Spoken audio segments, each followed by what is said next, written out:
Start all. All right. Welcome, everybody, to LSDJ Telehealth Live. I'm Dr. Defense Mechanism here with your bi-weekly dose of LSDJ therapy. Joining me today is Connor Baxter and Skip Sandwich DX. Welcome back. Happy New Year. It's not a Happy New Year for me, exactly, living in the United States of America, but we don't have to get into that right now.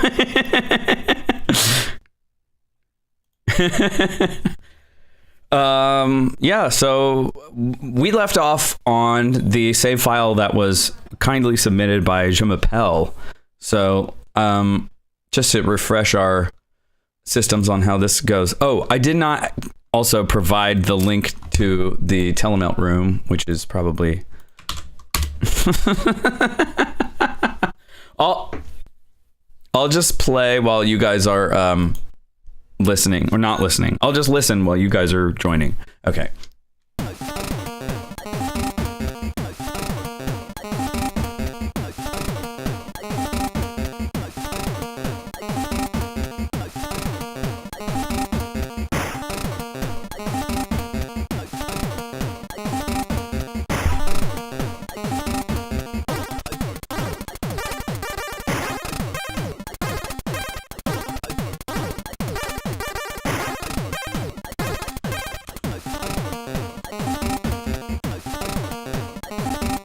So good, so good. I don't understand how this works.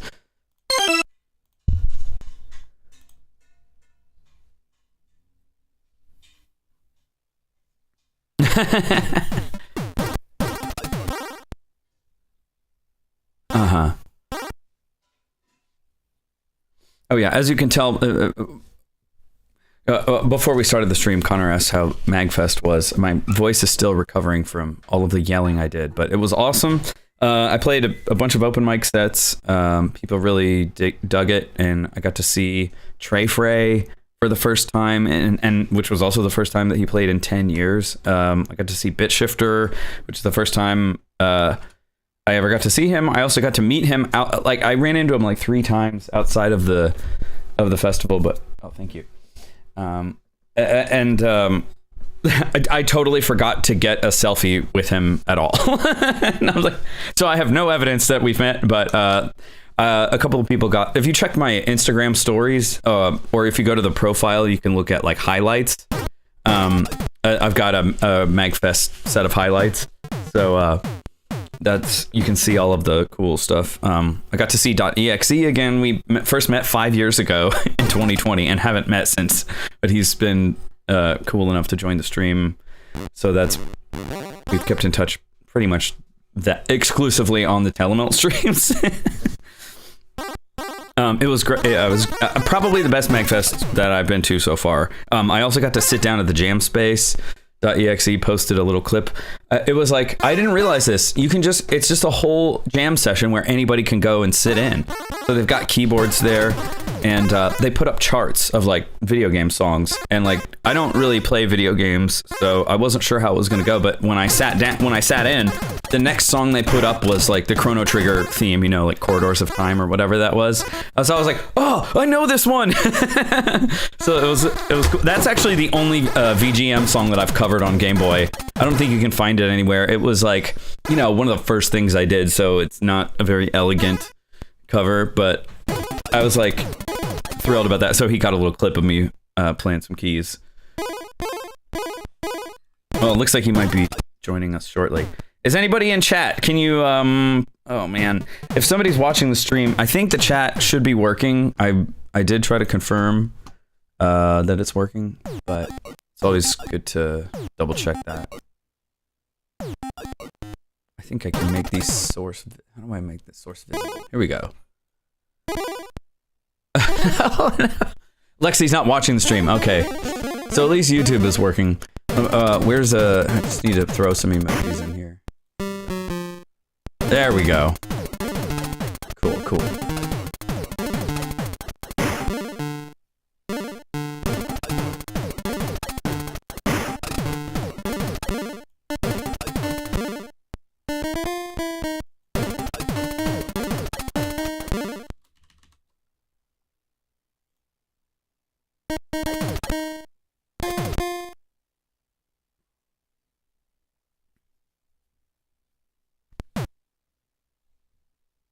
Test. The test is working. Welcome, Wolf Ma, 1951. Yeah, I try to get a few more people in the Discord because I have a couple of friends, like my friend Bobby out of Chicago, who's in Baron Von Future, which is a cool band, chiptune band. He does some LSDJ and like Ableton stuff with a live band, and he plays drums. He's like, oh, I want to, try to get, I need to like take lessons or something. No. Just hop on the live stream. As well as Oscillate, who's another Finnish LSDJ user who also is like friends with Llama. Like they've been making music together for like decades. So I was like, oh, it would be so cool to have you guys stream either of them or both. We had some really good LSDJ chit chat. Oh, hey, welcome. We got .exe. Update the thing. Hey. Oh, your audio sounds good this week.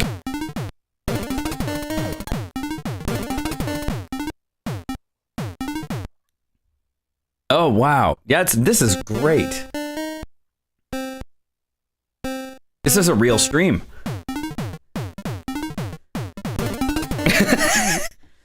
The live stream is lessons. You break things down every so often. You also field questions. Yeah, I think so. We were just talking about MagFest. I was talking about how we had a lot of like really great LSDJ talk. I don't know if you have any like, particular recollections that you wanted to, talk about, rave about, as it were.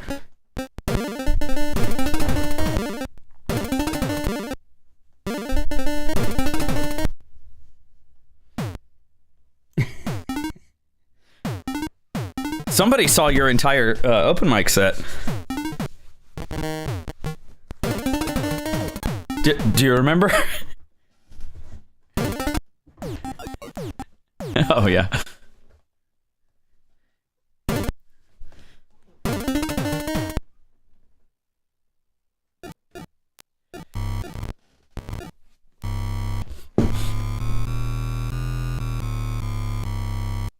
Oh shoot, I don't have Discord audio going out on stream. Oh crap.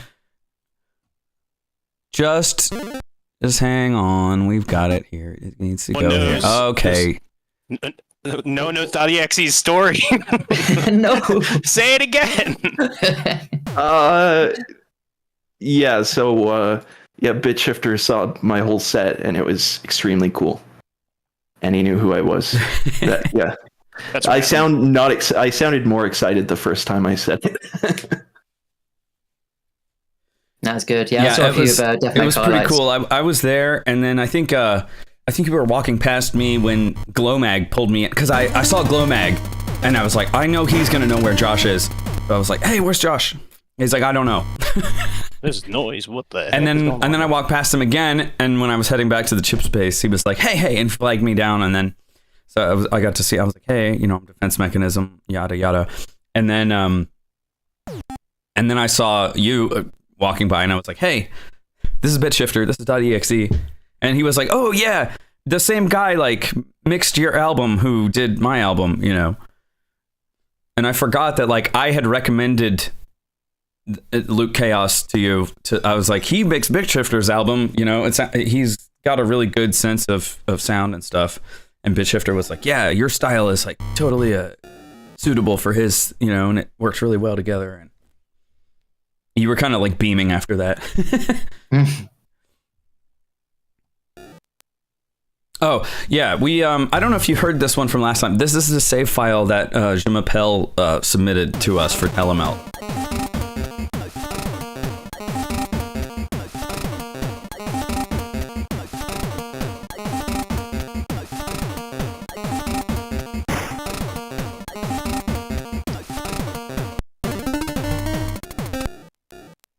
This is the one I was telling you, like, I don't even understand how the rhythms work in this. Yeah, I'm trying to... It sort of sounds like it's in 4, but it's got a load of weird accents. Yeah. Ish. It's cool, though. It's got a really cool, like, dancey fight vibe. Yeah, I almost liken it to, like, footwork or something where there's, like, those rhythms are just, like, something that don't... It is in 4, but whatever is happening within those 4 beats, like, is not... It's like offset 16ths and stuff that doesn't have, like, an immediate I don't know. It's not something I really understand.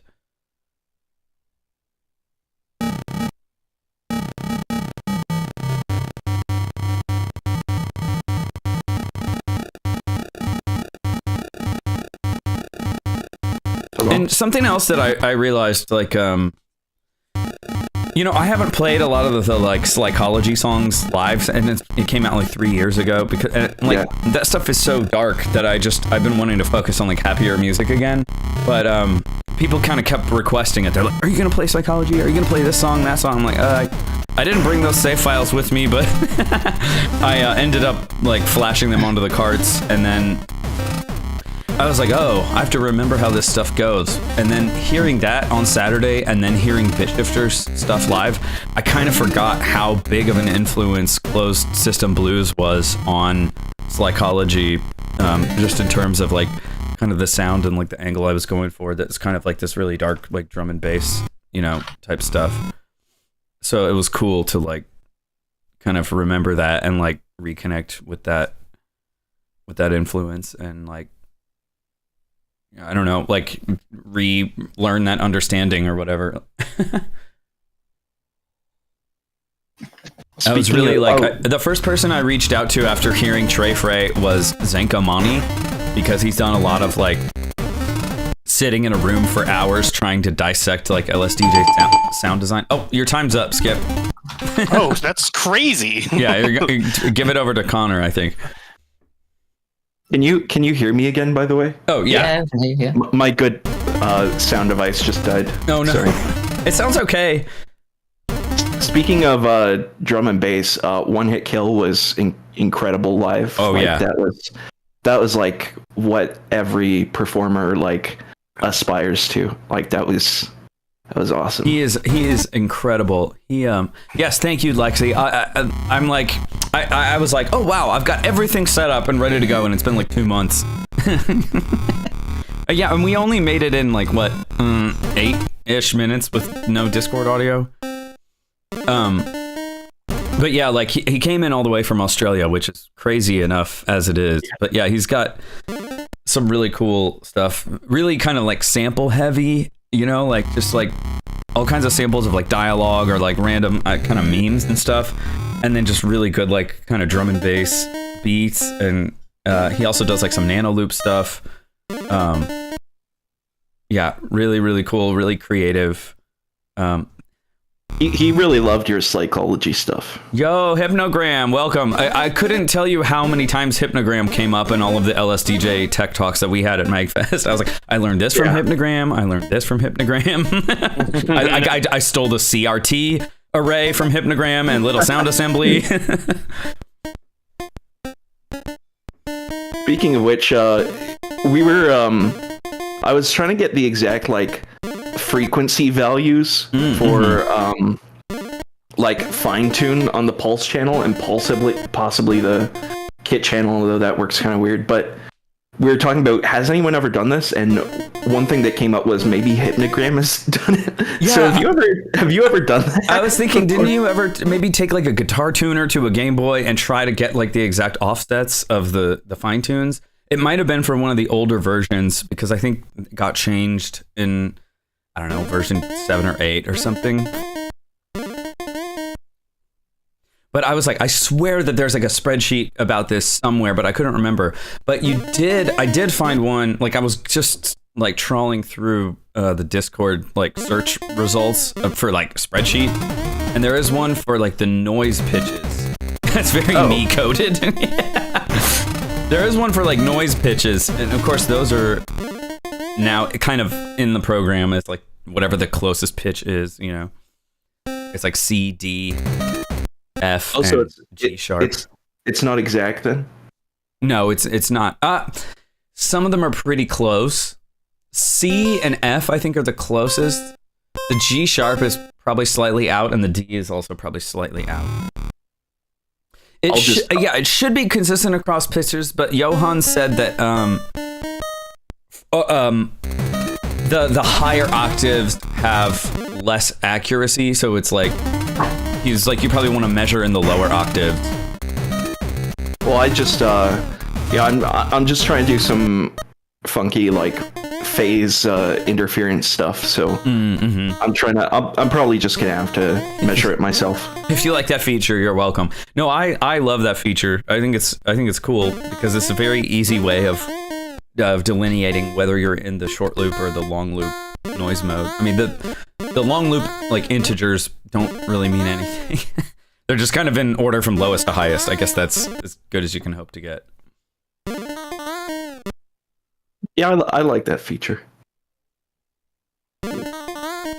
That you sounded more enthusiastic the first time you said that off stream. Oh, missed you all. Thank you very much. Yeah, I that was what I kept telling people at MagFest. I was like, I'm so excited to get this stream rolling again because it's like always like, I don't know. I have a lot of fun with like meetings of the minds at MagFest, just being like, what if we had this, and what if we did this, and what if we modded our Game Boys to be perfect? Oh yeah, I had an idea that I was gonna mod a Game Boy SP and like take it completely out of its case and just make it like basically a tabletop unit, and then connect a controller to it and have like HDMI out. And I was like, oh, it's gonna be perfect for performing. And then you told me just like use a Game Boy player. So now I know that exists. I'm just gonna get a Game Boy player. I mean, I knew it existed. I didn't know that it was like accurate and you could like actually play with it, you know? I think it should be really good with the newer version of LSDJ. I mean, it's probably fine with version 8 too, or some of the other ones. It's just that like with the noise channel stuff, you know, those pitches, like they just mute so often that like you can't reliably do cool noise channel programming. I don't know. Have you noticed getting like mutes when you play the noise jams like on hardware? And like I've never. I mean, did you hear any live? Like No. There might have been some stuff because I think they had like you could hear the left channel, but it was kind of softer. I don't know what was up with that. But other than that, yeah, there was no actual real muting. You know what's interesting about the SPs, because I have a couple of modded SP. They're like very modded. Like it's the slab, which is like a 3D printed shell, and then you flip the motherboard upside down, and then you put like a button PCB on top of it with membranes instead of micro switches, because I hate those. But when I was trying to tell the guy like, look, I want to use this for chiptune, and he was like, don't do that. The SP has the worst audio out of any of them. But the thing is, like, once you put in like a noise filter mod and you put in a new audio amp and like you do a pro sound, like I don't notice, you know, real problems with it. Like it's probably not as good as just a DMG with straight up pro sound mod, but I mean, for live chiptune, like it's totally serviceable, and I think you probably feel the same way with your modded SPs. Yeah, Hello, I mean, Liff FM, welcome. People say that like, oh yeah, the bass is so good on the original DMG, which I mean, it is.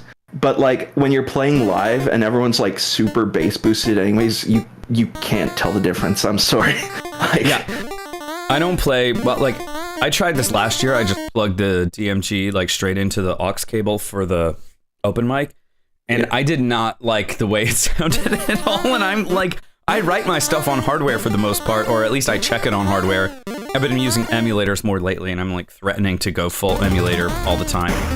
But like, yeah, when you play through a mixer and you turn up the bass EQ, like that's really the way to do it, in my opinion, because it just sounds so much better. And that's like one of the best things about doing that chip space stuff, because it's just like, when do you get access to a big sound system like that to hear your stuff on like giant speakers? It's so good.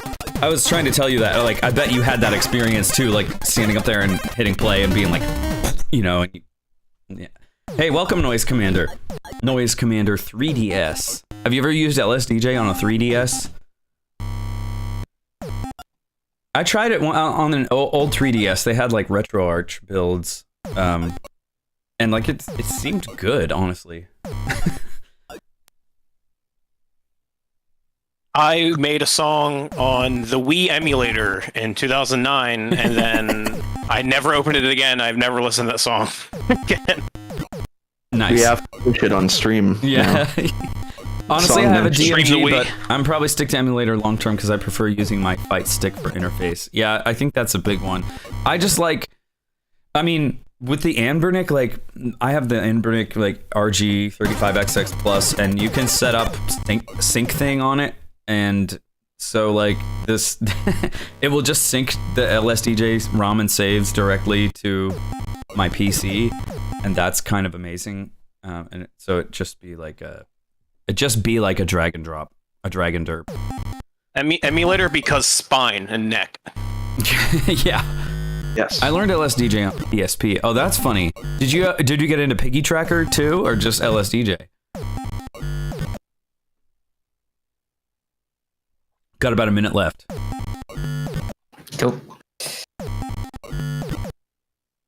Did you talk about like live Telemelt yet? Oh, I was gonna mention that. I had the thought, and I think somebody had asked me about this before, because you can sign up for panels on MagFest. I've already told everybody I'm skipping MagFest next year, but now I'm like seriously questioning that. I don't know. I tried it for a bit, but Piggy didn't stick for me. Yeah. They have a fork of it out now that runs on Anbernic, and it runs on a few other things, and it's like they've got some updates like tooltip text, a couple of new features. It looks really cool, but then I have the M8, so it's like still feeling spoiled over that. But yeah, I thought about, speaking of Game Boy Player, like we could just hook up a Game Boy Player in a room, get a bunch of people, and in fact, we could do more than 8 people, and then like we could do whoever wanted to do it, and then here you go. Oh. And do it like live as a panel or something like that. I don't know. I haven't really thought about this in depth, but like it might be cool to do as a panel. We could even do it at Chip Space, or we could do it in a panel room somewhere. I'll probably float that idea shortly and see kind of what the Chip Space peeps think of it.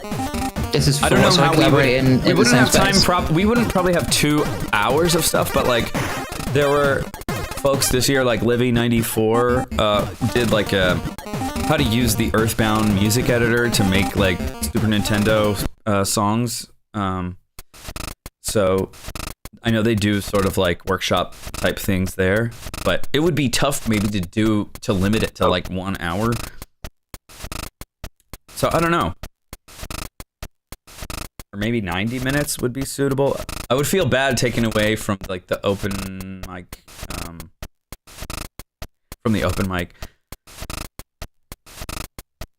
Started learning LSDJ on PSP, but never got to a point where I was satisfied with my own work. Oh, been there. I'm still not satisfied with my own work. Literally everyone. There's like a semi-famous talk that I always think of by Ira Glass, where he's talking about like how to make art or how to get started making art. I forget what the title of it is called, but he's like, inevitably if you're like a fan of art or music or whatever, like creative pursuit you're trying to achieve, like you inevitably come upon this this thing that he calls like the taste gap, where like you have good taste and you want to make things that sound good or look good or whatever, but then like you realize how far off you are from that. He's like, the only way out is through. So like you just have to keep going and iterate on that and try to improve, and then eventually you hopefully get there. Telemelt live session. Yeah, see, it's like, do I try to do a Telemelt session live? Because that seems a bit silly, right? Like to load up Telemelt and try to set it up that way, because it would be so much easier to just plug in a Game Boy player and pass the controller around. Yeah. Would it be Telemelt? It wouldn't be Telemelt. It would be what's LSDJ Live? Yeah. Just made my taste worse instead of my music. That's one way out. That's good. I once was working on a bunch of songs on my very first cartridge that didn't have like any USB, and It was, I forget that old, if anyone knows the card I'm talking about, it was like that really old school LSDJ card that was like a translucent blue. They were always blue. Yeah, it's the EMS 32. That was like the original LSDJ cartridge that like Johan like used to flash and then mail out to people.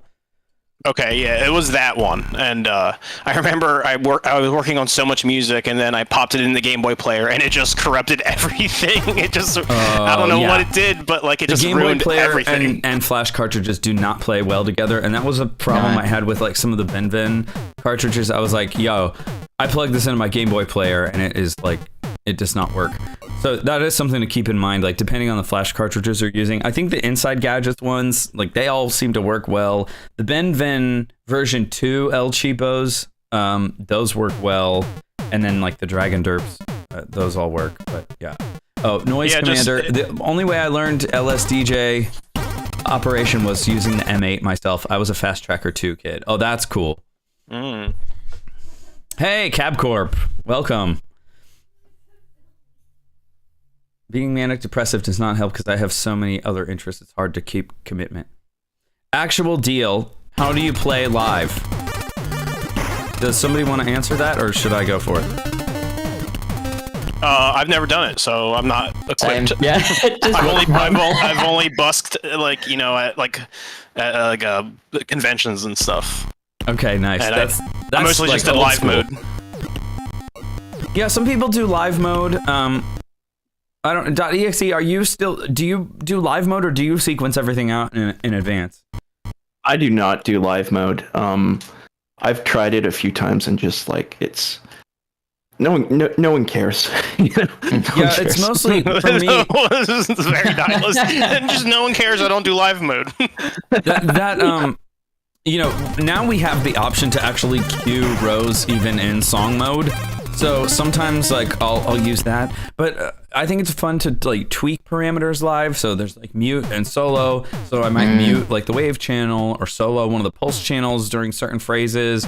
Messing with the transpose is fun a lot of the time. If you're in like a repetitive section, like I'll do that in some of the beginnings of the songs in Psychology. Then I kind of like jump around, get on the mic.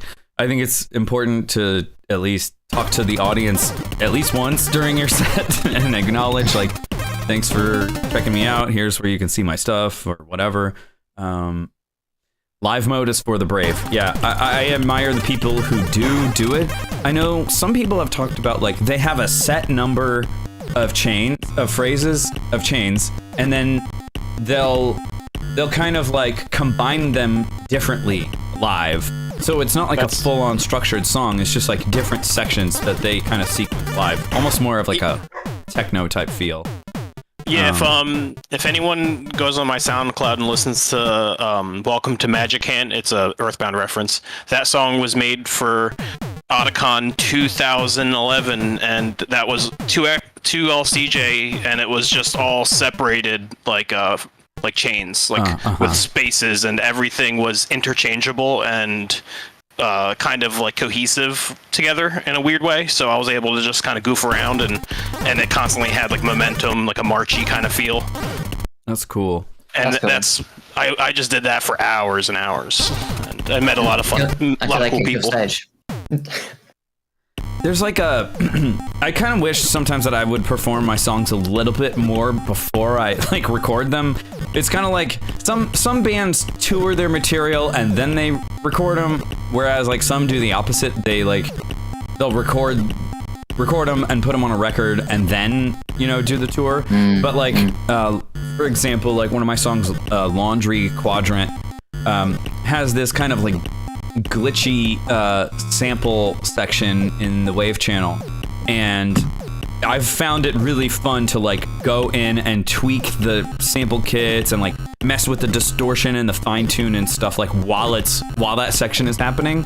And I wish that I would have done that on the recording, because but on the other hand, I think it adds something to the live performance that you don't get on the recording, which is like maybe a reason to go seek out and book chiptune artists at your shows.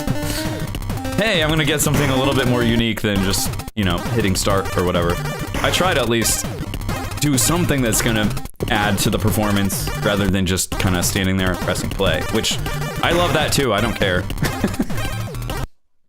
Thinking about busking at Otacon, it's core memory. I remember when I was playing the song, my girlfriend at the time was there, and this guy, like I know where I'm at. Like, I was into the community and the scene, but it was probably like the sweatiest nerd possible. Walks up to my girlfriend and goes, "Really, you're dating this guy?" Oh, brutal! And he was like the most unkempt human I've ever seen in my life, and I just thought it was ridiculously funny. Some real irony. I really forgot about that until now. That was funny. And she just said, "Yeah." I mean, what are you supposed to say? Actually, you know what? You changed my mind. Imagine fighting a guy with a Game Boy in one hand, throwing the hands with another. If it's a DMG, no, you haven't got a chance. Just whack him on the head. Boom. Down he goes. You got a little bit less than 1 minute left. Can two LSDJ Game Boys be synced to each other? Can they ever? Yes, they can. And LSDJ has a sync mode that supports that. Leandro Calvo, hey, hello. Welcome. 30 seconds. Do something crazy. I mean, this is starting to get there. Delete the whole song. Do something freaking nuts. Throw Oh my god. Wario sample. Go. Wario sample.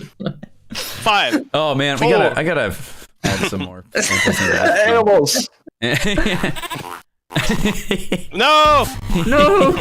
3, 2, 1. I got a duck in there. Wait. The .exe extension. I'm cooking. .exe is literally an extension, a file extension. That's true. Okay. Duck snare. I do think we went a little too crazy on the samples last track we made. Nah. Dude, by the end it was ridiculous. I don't even think we listened to it on stream. Anyone that's listening doesn't have access to the file on the server, but just take my word for it, it was insane. It was absolutely ridiculous at the end of it. Same with the yogurt song. I had to go back and try and find it. That one is insane with some of the samples. I almost forget what that song sounds like. I can't wait to listen to it again. I wanted to post it on my YouTube because I played that live at the Chip Space and the stream cut out halfway through that song. So and the ending, so I don't have the rest of that set, which is unfortunate. But we need hey, to put the you had to be there. Discord. Come to Magfest. Yes. I have to try to understand what's going on, or maybe I won't. I didn't understand what was going on for my entire turn, so. When in doubt. That is a duck, not Wario, just for the record. For now.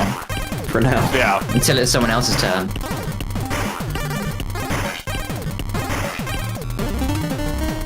Or actually, wait. Okay, let me reset this.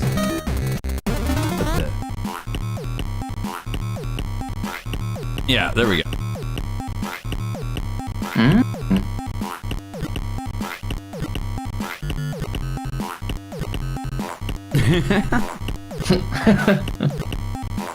I almost want to load up what I did to the song on the side and just out of curiosity. It'd be cool to listen to. What key are we in? I haven't figured it out. C? At the moment, it was like G minor in the original bits, but now it sort of sounds like C. There was a C in it. There's C and G minor in there. Yeah. I don't think my keyboard is going out, but I don't care. The duck command, nice. Do you guys use the drum machine samples or always program the snare and bass drum on the instrument part? Really depends. I think noise channel probably lends itself well to snares, but again, another thing I learned from Hypnogram is throwing a sample snare in the wave channel just really does a good job. I think most of us probably program the kicks, but You know, one of the things that like totally changed my mind on that was hearing Llama play the chip rave. And he's got I just posted the save in the PSG Cabal or the LSD project file. He gave me permission, and it's because I was like, I heard a sample and a kick at the same time. There's no way that was a sample. And he was like, it was. I'm like, oh no. I might give up on the wave kick forever. Pause the stream and load that thing up. I want to hear it. Yeah. No, I'm not going to. But cancel everything. Yeah, check it out. So was that a kick and like an audio sample, or a kick and a bass sample? A kick and a pad. It's the song is called Game Boy and Bass. So it's like a Game Boy drum and bass thing, and it's like a kick and a pad, and then I think the bass must happen in the Pulse channel or something. But I unfortunately might be ruined now because he used the 3x tempo, and I was like, legitimately, I don't understand like why you would need to use that. And then I listened to the song and was like, oh, I totally get it now. And it's because like the speed of the transient is so snappy at that tempo. Like when the tables are that fast, you have so much control over exactly what the transient is that I was like, uh-oh, I might have to try doing this now. I just normally don't go that crazy with the sound design, but you know, I don't know, like even small changes sometimes can have like a large impact. I also tend to augment the snares with a DO2 quick attack, sweeping up noise note on the line before the snare to give a sort of preverb to the snares. Yeah, I've seen a couple of people kind of do that where you have like almost a ghost snare but I know exactly what you're talking about. I also like to set the length or like kill that like so that it kind of like, and then there's like a little bit of silence before the actual snare hit. And that's a super good trick. I don't know if I've ever used it. Maybe. Can we? Where did you post that llama save? It's in the PSG Cabal. I think it's under resources in the resources channel. I just see Boner Machine. Scroll up, or it might be in resources discussion.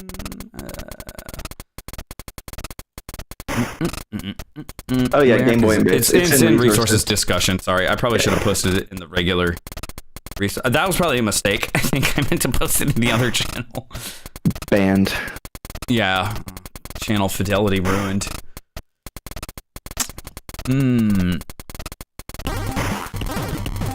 I want to like do something different with the. Are we on Deep Clone? Okay, so these are all different. Yeah.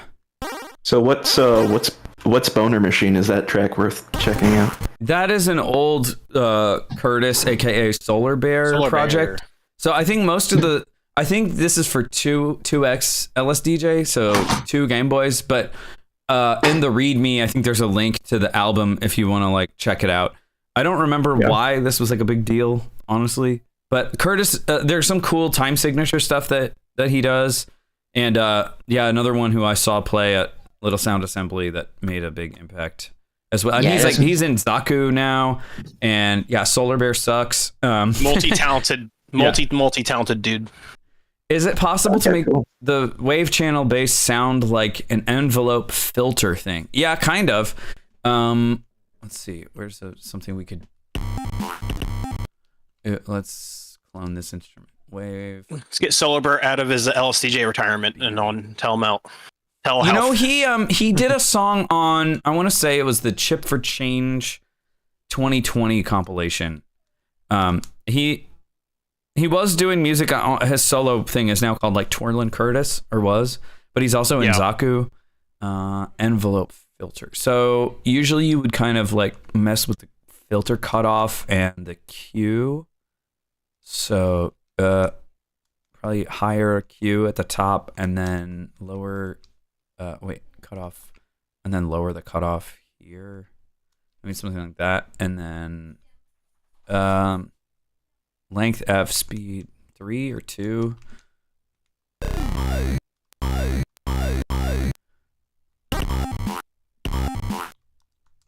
Nice.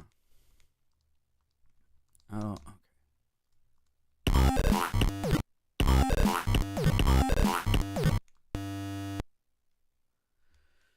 Oh.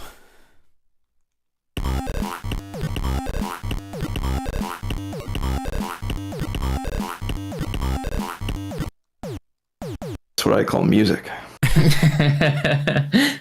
You're telling me. Send it off. Next song. Print it. Deploy it abroad.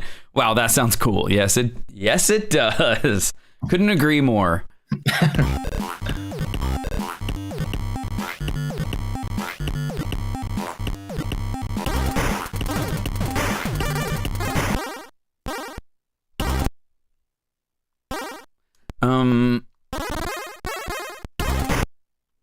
Maybe we can change these notes.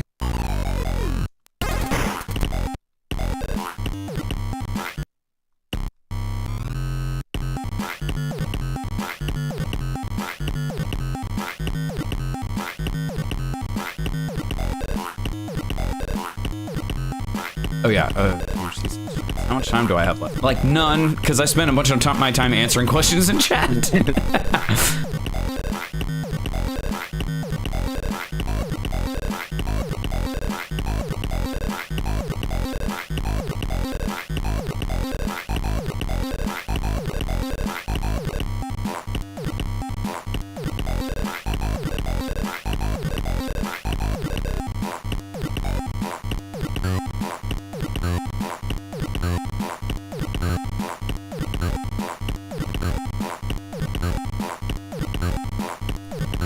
Good old 200 BPM tempo.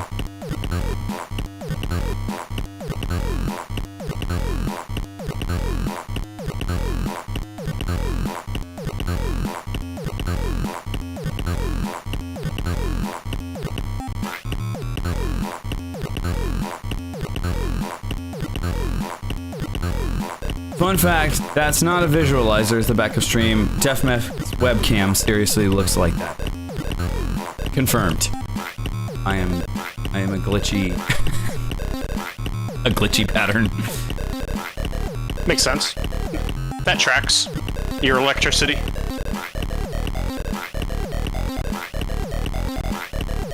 This freaking duck sample. Oh man. No, I'm gonna keep going. Not for that much longer. I'm not gonna totally hog this. Is that everybody? So, and then just make these guys F.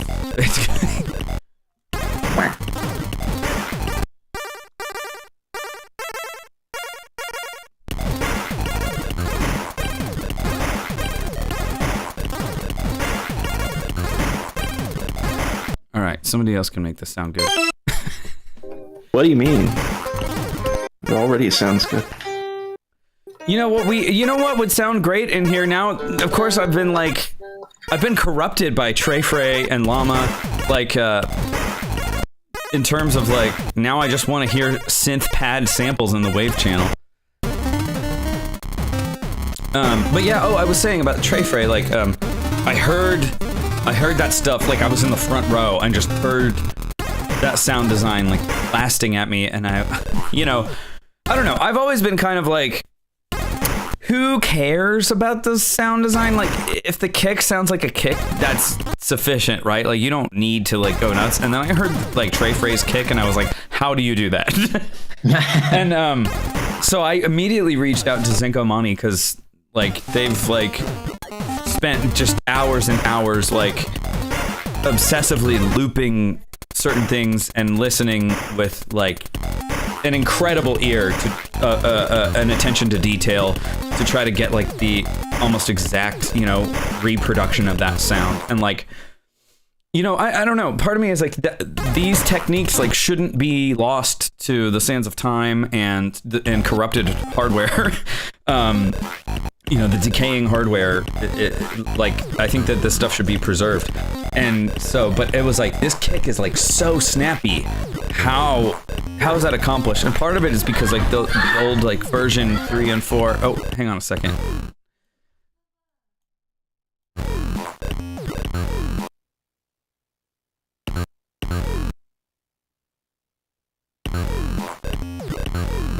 Okay, everything's fine. But yeah, like, so I was, and it's like a very snappy wave kick, and then potentially one of those like noise transients at the top of the kick. But I was just like, yeah, part of it is like that old version 3 and version 4 pitch. And I don't know, I've reached out to some artists, you know, who are like, I can't reproduce my kicks in the newer versions. And I've done like some pretty deep diving to try to reproduce them as close as possible. But the issue is like, I was working from a save file that they, you know, showed me. So it was like I could go back and forth and directly compare, like almost tick by tick, what's happening and get it as close as possible. Similar to like, I was taking the Noise Jam song and being like, I'm pretty sure we can reproduce this in version 9. And like I don't know, what did you think about the results of that after I was, you know, mostly done? Yeah, so the one sound just doesn't work for me. So I question like how close what I'm hearing is to what you're hearing. But like, yeah, the like voice synthesis sounded better on the old version. Yeah. I'm not sure. It's like higher now and less gritty. Yeah. There's also something I noticed in terms of like, sometimes with those like fast reach rigs, there's like it almost morphs and like shifts over time. It kind of, and in the newer version, it just has like this static, just like, whereas in the old version, it was like, you know, there's this kind of like shifting quality. And I was like, I think that has to do with the timer and the way that the timer is more accurate now than it was in the past. So there was probably some like drift in terms of like the tick lengths and stuff like that. Whereas now it's like, it's really locked in. So I think that some of those like more, I guess, experimental sounds are probably not as easily reproduced. But I still think it might work in version 9.1c. I just haven't gotten around to testing that yet. Yeah, I might just like lock into a version and use it because I've used everything. I'm just not sure what sounds the best and can get the noises that I want the most out of them, you know? Yeah, I mean, I think the advantage, and I don't remember when the safe mode was actually fixed, so you might try like 9.1c. I think there's like one or two maybe small bugs in it, but for the most part, I mean, almost every version has at least one or two small bugs in it, and that never stopped anybody from creating bangers. Yeah. But yeah, if that version worked out well, it might be worth using that one, because then you kind of you don't get all of the best elements of the new version, but you still get a lot. Well, I don't know. I was thinking like, just try 4 again. You know, everyone seems to like 4. Everybody, when they hear about the LSDJ Telemelt Live, they're like, "Oh, we should load up version 1 of LSDJ and make a song in that." And I'm like, I don't know. Is everybody on board for that? Because I can just imagine us being like, "Oh boy." Like I was never like super big on it. Like, oh yeah, I'm never gonna upgrade and stuff like that. But like, upgrading my songs to like was like really annoying and impossible. Yeah. And version 1 is rough. And like there are sounds you can't do anymore. So there's like there's merit to going back. I think so. There's merit going forward as well. So just. I also wanted to mention I have some ways that you can support the stream. Patreon, PayPal, Venmo, and Ko-Fi. I think it's supposed to be coffee, but I did sell some merch at MagFest, which was I think I actually sold more merch than I did when I played the Chip Rave. They did a better job this year of kind of like flagging the merch station, which is called Rock Island. So they had like a big neon sign, whereas before it was like this hidden little door that you couldn't really find. I actually think that the Chip Space merch station is a better place for people to put their merch because it's like actually out and like on display. Fun fact, Defense Mech is secretly controlling the emulator all on his own. He's just really good at mirroring inputs, the other host input, quickly enough for it to seem seamless. The first pronunciatino is how people tend to pronounce it. I don't know which one you're talking about. Ko-Fi. Ko-Fi. Ko-Fi. Yeah, Ko-Fi? That's a good one. That's like a compromise between the... Pronunciatino was good. That could be like a chiptune artist name. If you were like Italian. This is kind of... I'm upset with you. I know, I'm being a little... cheeky. I'm being a little cheeky. Mate. Also, you'd have to be Italian and your name would have to be Anthony. You could go more chip. You could go pro Soundatino. Yeah.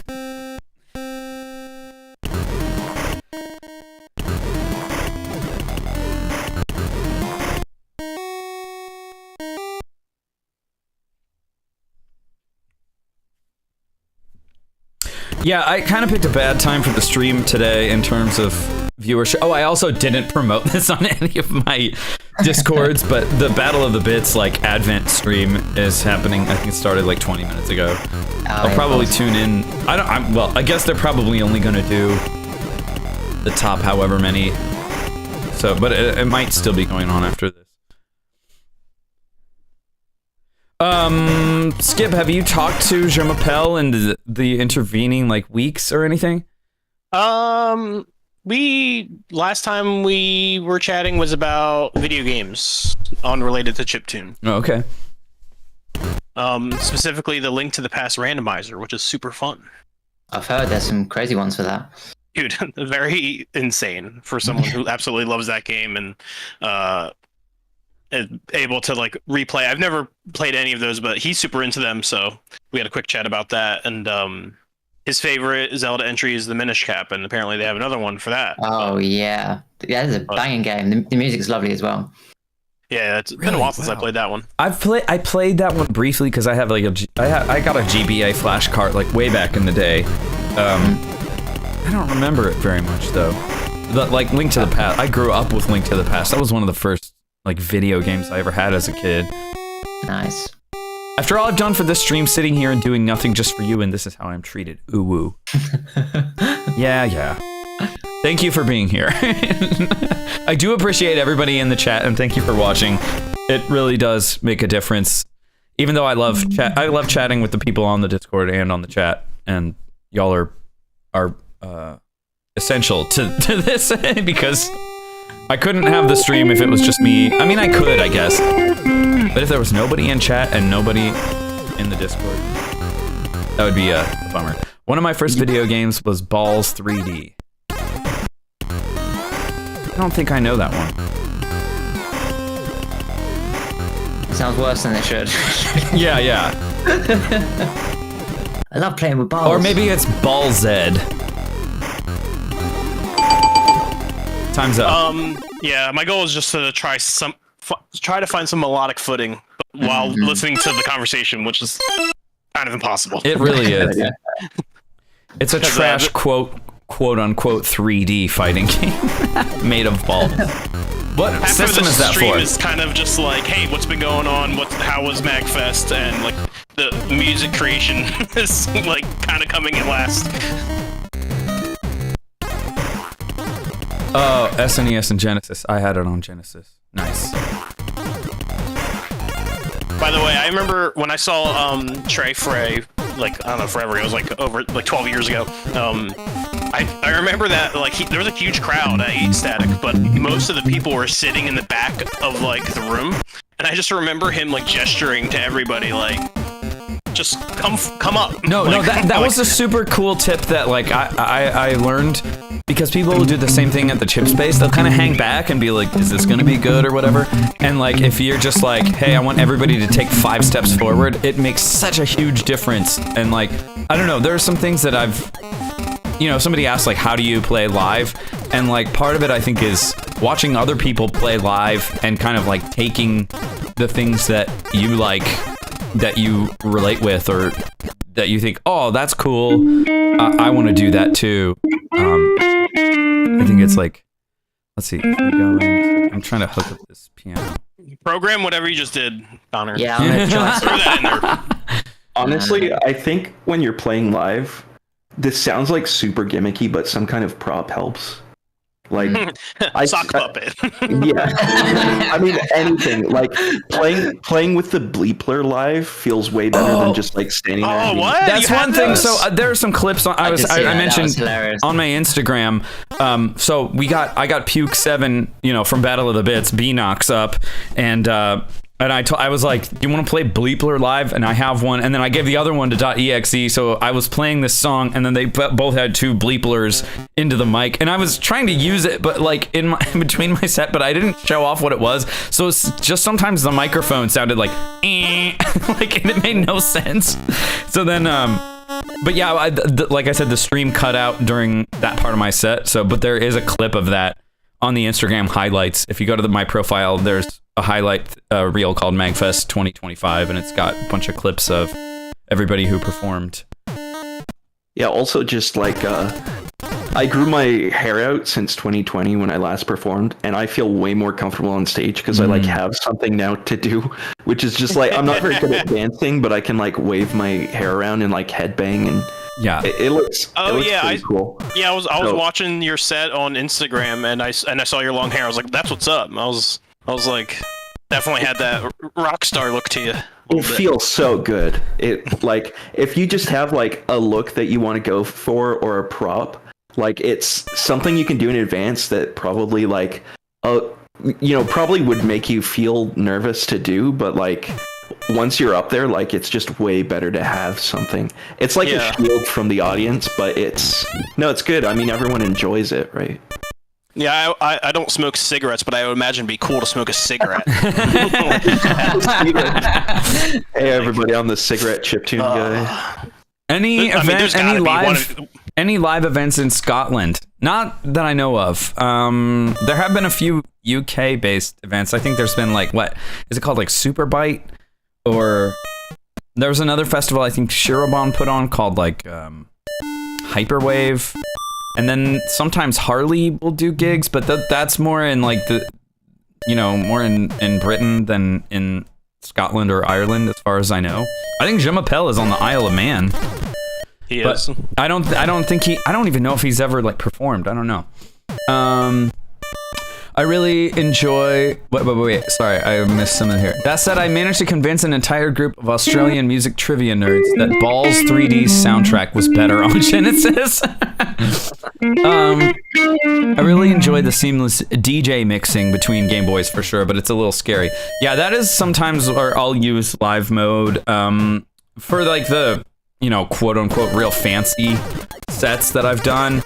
I will do like that syncing and like try to get the tempo syncing. Like if you watch the Chip Rave set from 2022 on YouTube, or the Square Sounds 2019 set, those like I really did like seamless sets for the most part. But nowadays I'm kind of enjoying, I put a lot of like proper beginnings and endings onto my songs that don't necessarily they're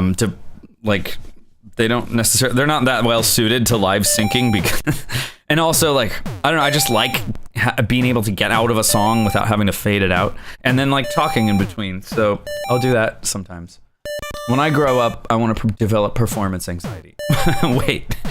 I also have a bit of trouble with mixing. Well, if you're talking about LSDJ, I don't know that there's any way around having trouble with mixing, because you only have 16 volumes in 3 of your tracks. And then if you're lucky, like in the new version, the wave synths can sometimes be easier to mix volume wise. But other than that, you've got like 100% and then 50, 25 and 0% volume. So that can be a little bit hard to work with.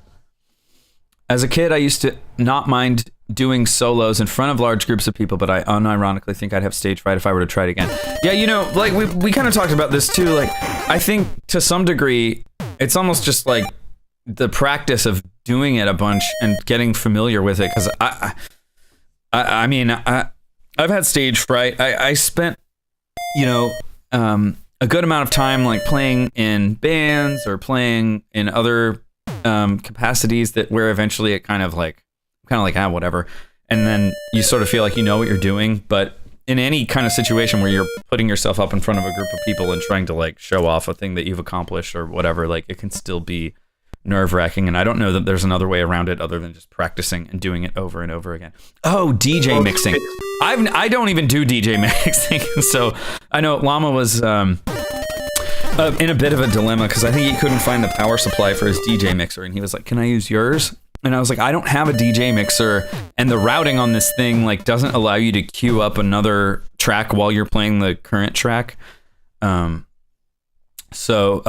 yeah, that's actually not something I've really ever tried to do, and I don't want to practice it, so I haven't done it. Going back to what you said before, I don't think JMUPL like ever did like a lot live shows. Really? From my memory. Yeah, but I do remember one thing we talked about. He's doing like he's remaking like or making his own like with his friends an expansion to Fantasy of Star Online like for Dreamcast, but like in-house just himself, like 3D modeling and textures and stuff like that. Oh, I forgot to set the timer again. That's really cool. So he's been making less music and more like just crazy like programming stuff. He posted a bunch of 3D modeled like games. It's like a Game Boy, and then a Game Boy cartridge, and then like an N64 cartridge, and I turned them all into like stickers in the PSG Cabal Discord. He's a firm believer in like creating your own artwork to pair with your music and stuff, and he's the reason why like I even like attempted to make like some like just pixel art thumbnails for like my SoundCloud. Like I don't think I would have done it until like he didn't like lecture me about it, but he just like kind of said his piece, and I thought it made a lot of sense. Yeah, he's a good artist.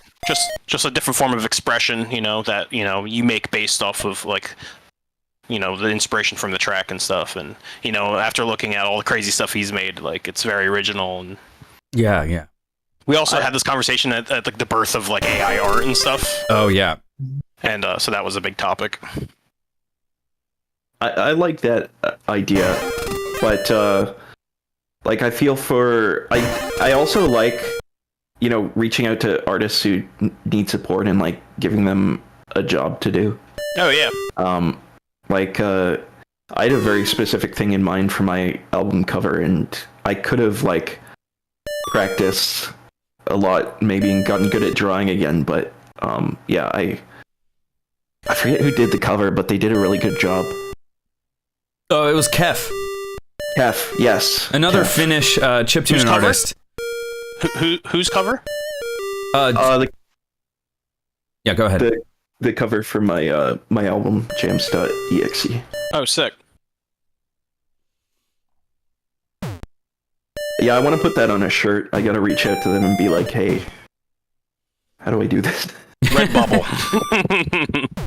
Just get the worst shirt ever made. Yeah, Kef did the art for Slycology too. It was really cool because I was like, I have no idea what I want this to look like, and I sent them some reference images and stuff, and what they came back with was really cool. And yeah, I'm super happy. That's more than really cool, dude. That's like probably the coolest Game Boy album art ever. Yeah, but it hits me right in the feels though, because it just feels like it feels like it linked to the past, like dungeon vibes. Or not Link's Awakening for Game Boy, like the graphic, like the style. Nice. Yeah, the artwork for all of the old Game Boy Legend of Zelda games is so cool. Same with like the Oracle Seasons and stuff like that. Oh yeah, the Capcom made Zelda games that Nintendo doesn't want to admit that Capcom made Zelda games. And they did also bloody good job. Minish Cap was also was that Capcom? Yep. Sure was. Was. Really? That's interesting. Yeah, some of the best Zelda games aren't made by Nintendo. I mean, what was it like? The team that made Xenogears like made the terrain and stuff for Breath of the Wild and Tears of the Kingdom. What was it? Capcom. Not Capcom. No, Minish Cap. Sorry. Yes, sir. I remember because I remember watching the trailer when it was first announced in like 2005 or something. I remember like Capcom being like name dropped and thinking like, that's crazy. What? I was at a demo party this year and surprised how dithering is highly appreciated in pixel art. Yeah, there was a crazy C64 art piece that was posted in the Button Masher Discord, and it's like a diamond, but it's like the dithering on it is insane. It's so cool. I've been experimenting with the dither pattern stuff a bit because I was working on some glitch art for GlitchNez to display on the CRT array at ChipSpace, and I like doing that stuff for artists. And the palette restrictions for that ROM are like pretty severe. So you get 4 palettes, but one of the colors, they're 4 color palettes, and one color has to be shared between all palettes. And then like there's also restrictions on where you can use them. It has to be like a 16 by 16 area has to share the same palette. So sometimes when you're reducing the amount of colors for something, I'm like, I hadn't figured this out, but then I was like, oh, you can like dither this, and then you basically get like a free color. And I don't even do anything fancy. Like usually it's just like a 1x1 dither. But yeah, it's fun. What software do you use when you're doing pixel art? GIMP. Ah, fair. Yeah, it's whatever, but that's kind of what I got used to. And it's nice because I've got like the NES palette like loaded up, and you can do stuff like reduce colors, and then you can set the different kind of dither modes. You can set it to be random. You can set it to be like patterned. You can set it no dithering. So like sometimes depending on what I'm doing, I want to like dither things differently or split them into layers. I know people use like Ace Sprite. I've tried it. It looks amazing, especially like if you're drawing that stuff. But usually what I'm doing is like converting a really high quality image into a really low quality image. So there are like certain specific steps that I want to follow to retain like the data fidelity in certain parts. And that makes more sense. Yeah. And it's like, if I was drawing stuff from scratch, I probably would learn how to use it. My pixel art programs, GIMP, Ace Sprite, Graphics Gale. I change it based on the tiny differences I like. GIMP would be best for that, then because GIMP is more photo editing than blanket pixeling. Yeah. So it's pretty good. I've gotten down a pretty good workflow, and I actually put a tutorial on YouTube about like part 1 of how to convert an image into a GlitchNez ROM, and then the second part I was trying to like make it a little more automatable, and I think I've got it now where like I basically, what would you call it? I wrapped the assembly code into like a Python script, so that way like Python handles running the GlitchNez conversion, and then like the GlitchNez ROMs can hold up to 8 different tile sets, but I like it best when it's actually just one tile that rotates through a different selection of like palettes and stuff. So somebody showed me a way that you can actually just change the code to only use a pointer to one tile set and save some ROM space. And the reason that they were doing that was so that they could fit an NSF in there. So some of them, I was like, wait, I got to remember how to do this. But you can actually add in an NSF to the GlitchNez ROM, and then it'll play music. Well, you have to, so it won't glitch out really on its own. Like you have to use the controls. But it's pretty cool. Fuck. Oops. Oopsies.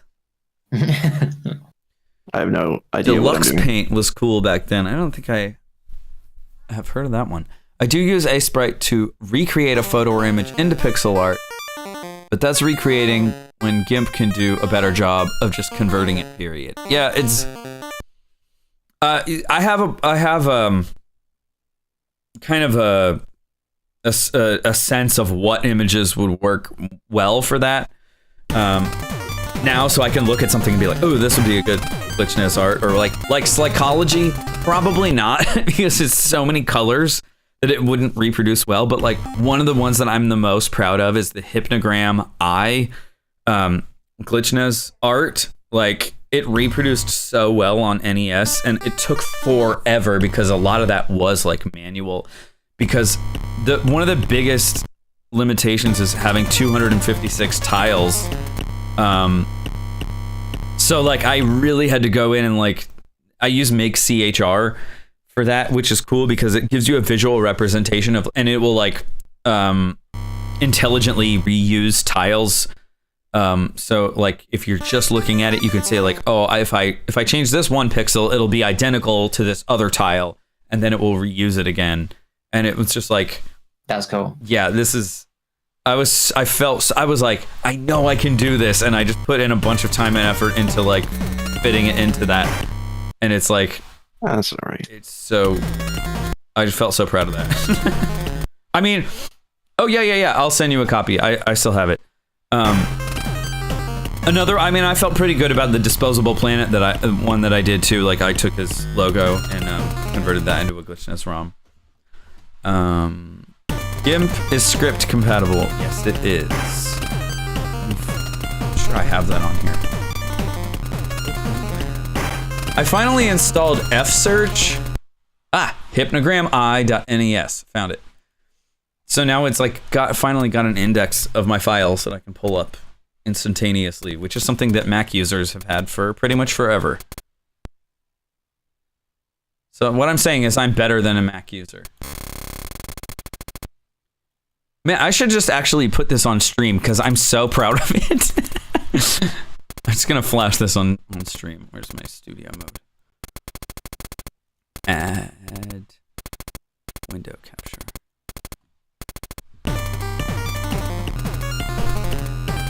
Oh yeah, that's not right. Where is it? FC. Here we go. Hey, there it is.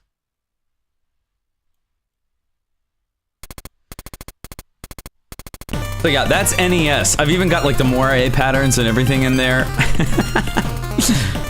Okay.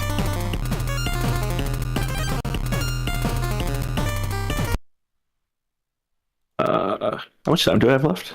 Paul's I gonna don't have know. a lot of work to do. About a minute and a half.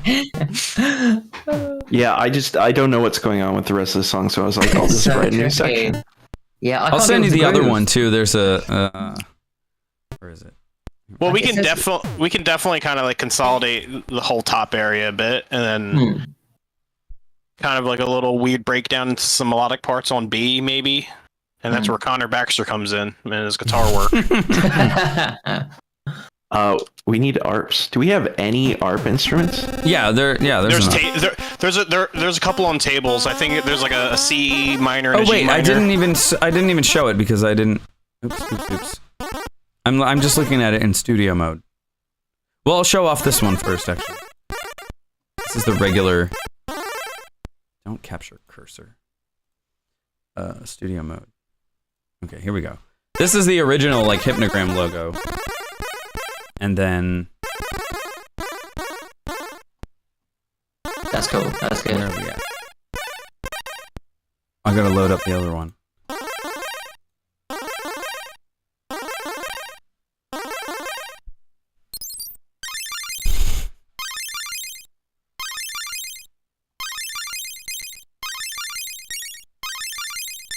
Okay, this is the I one.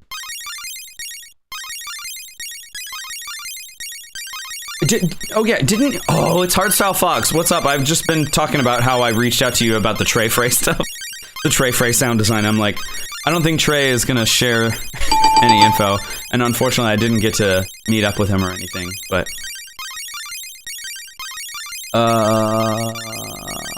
if you're ever gonna I'm looking compile... in chat. I didn't even realize you brought it up on the stream. I'm like, where is it?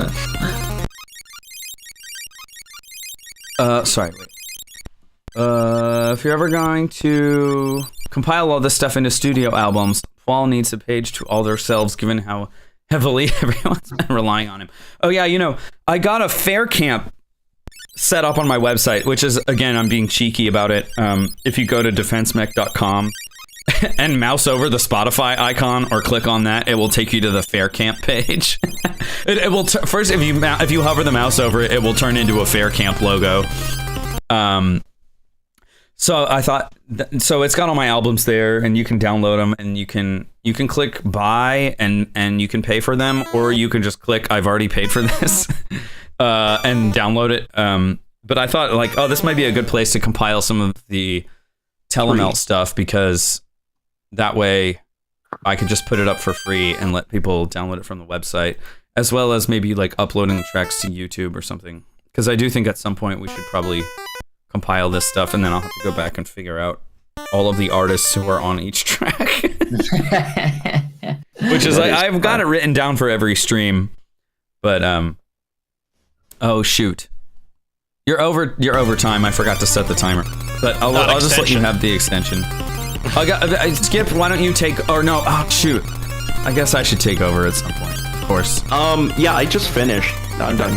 It's not good, but I'll set the timer this time. I mean, the timer is really the least important part of this whole thing. Structure's good. Hey, CX Squared, a fellow Indianapolis person that I met at MagFest. I couldn't believe it. We were like, I'm from Indiana. I'm like, what? I'm from Indiana. And they live like, I don't know, a few minutes away, like on the same side of town. That's crazy. I'm glad you were able to drop in. I don't know what's going on in this song. Maybe we should try to. I don't want to listen from the top, Yeah, but I tried. Yeah, from 6, I tried to add in a melody. But I'm from Indiana, at least for now. Yeah, that's right. You're even in a different time zone than me, so it doesn't quite feel as local. Feels more like almost going to Chicago. I think I'm Team Texas right now. Yeah.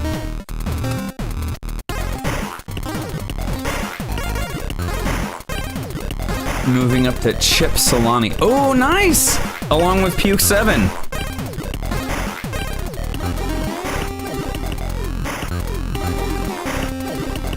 Whoa, that's crazy. Look at the tempo. That's nuts.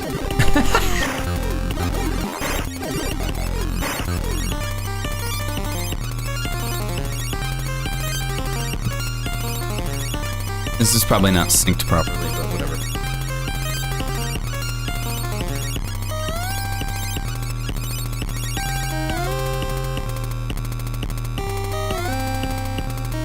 wow, that sounds way better than what I did.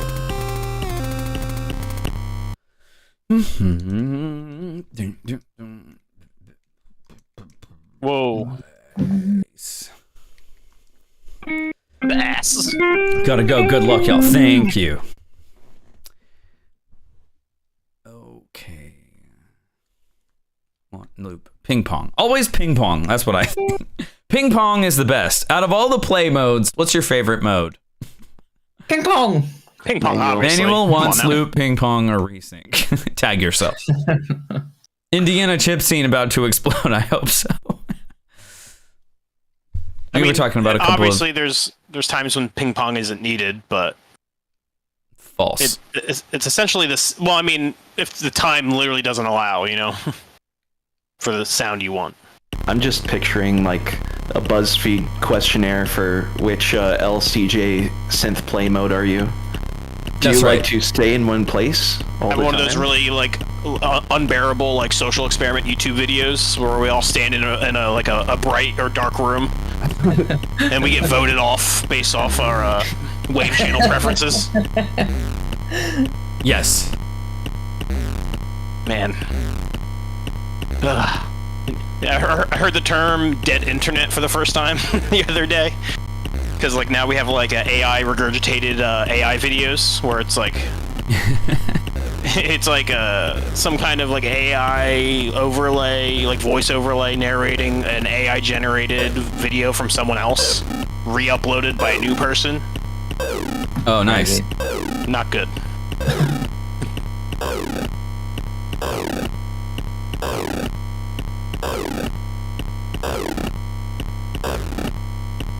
I'm gonna name this song ADD. ADHD. Oh yeah, going back to what we were saying earlier about like performance anxiety, it usually does go away with experience. I don't know what happened though, but in like 2020 I had like super bad performance anxiety. And then I didn't play for 5 years, and then I came to Chip Space again and played open mic, and I had literally no performance anxiety, so I don't know. You're talking maybe it's like it honestly could be the hair, like a but your hair absorbs it. Also, like just like working on yourself, I think helps. Like just the underlying reasons for your anxiety. That's true. This is probably the first. CX Squared says the song needs more Z commands, and this is probably the first time there hasn't been one. I think you're right, but yeah, the more sort of inner confidence you have can help boost any sort of situation you're in. Ping pong, but with table It can be tough control. to, Mhm. Yeah, grow that. To be I fair, also this think that- whole song is one big Z command. Sorry to interrupt. That's fine. I was just going to say, long locks definitely hold power. Yeah, that's true. I sort of miss mine. I had quite long hair as a teenager, and I cut it off, and I sort of miss it sometimes. Just for when the wind's in the right direction. Any other time is horrible.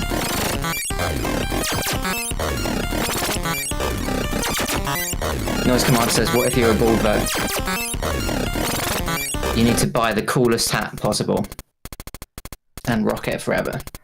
Yeah, the Z command. I wrote a whole intense tech blog about the Z. Well, no, but it was all copy and pasted from the Hypnogram "Don't Sleep on Z" blog post.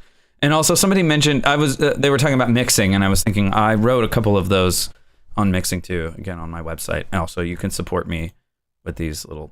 Oops, not that thing. With this stuff. I'll throw it here in the middle of the screen, and I'll enlarge it. Sorry. Music. This should make this sound like music, perhaps. Yeah. Yeah, or not. Do we even have like a noise instrument that's not just this thing? Well, we do now. It's just the shortest envelope. Okay.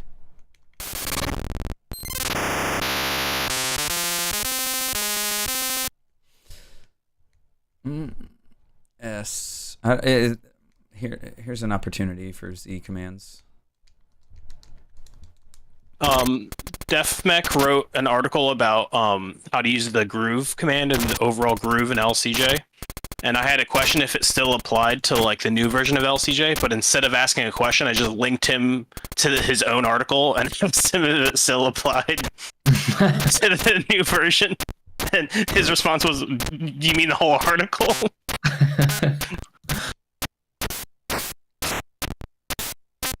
Hey, Damon Chip, what's up? I should get back into writing on stuff. I know. This is like I'm constantly in conversation with myself about, hey, what do you think about working on music? And it's like, I don't know. Too much existential dread. Oh, what if we did this? Throw in a random V command.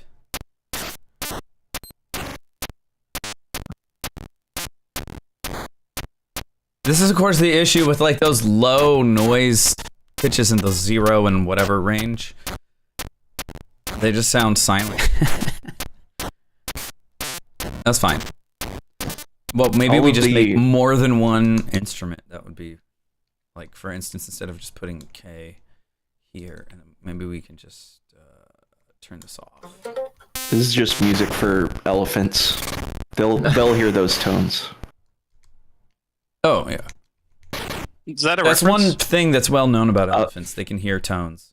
They can hear low tones. That's what that's Interesting. Didn't know what that. I'm referencing. Yeah. Probably most animals can hear lower tones as well. I'm not sure, but elephants are the one that I know. So. Well, dog whistles are high, so they can at least hear high frequencies. Every single time my ears ring, it's like one less high frequency that I can hear forever. How can I subscribe to Weekly Elephant Facts? Just come back next week for the stream on your weekly LSDJ Elephant SDJ. Elephant. Telemelt melt. You got it first, man. I was getting there. Sorry.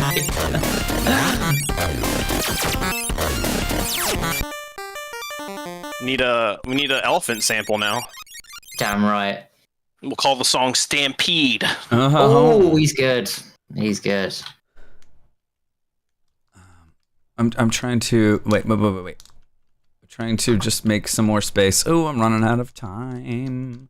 I don't want to go. That means I have to like figure out what's going on.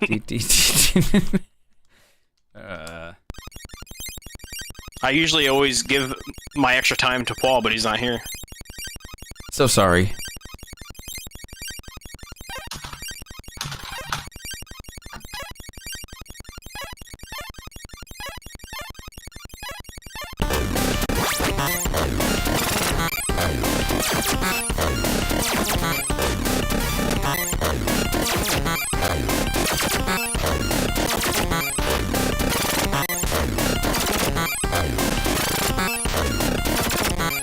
Oh shoot, there was somebody who was really had some really interesting like noisy stuff on the time's up. Okay, here we go.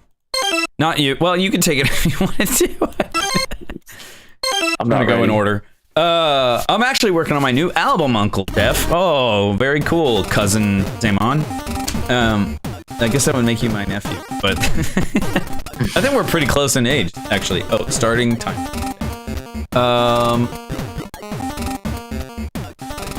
Cool. Yeah, I'm again. Yes, very happy and appreciative for everybody who's shown up on the stream. I feel like the chat section this week is like really active and it's cool. I know we haven't done a stream in a little while. It's the first stream of 2025. Hoping to make this some more like regular thing too. Especially now that we've got like plenty of people in the Discord to join in.